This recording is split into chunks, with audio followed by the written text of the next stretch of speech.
మోషే Israel ప్రజలకు అడ్డుపట్టట్టుగా మనం బైబిల్లో చూస్తాం. ఇజ్రాయెల్ ప్రజల పక్షంగా ప్రార్థన చేశాడు. కానీ ఇజ్రాయెల్ ప్రజలు ఎలా ఉన్నారు వింటున్నారా? లోబడనొల్లని ప్రజలు. ఎలాంటి వాళ్ళు?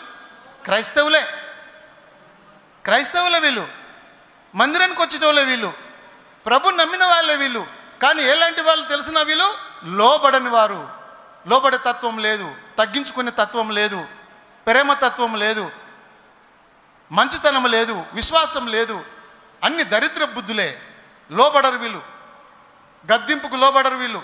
దైవజనుడు చెప్పినా వినరు, దేవుడు చెప్పినా వినడు, చచ్చిపోయినోడు తిరిగి లేచి వచ్చి చెప్పినా వినడని యేసుప్రభు చెప్పిండు ఒక రోజు ఒక దగ్గర.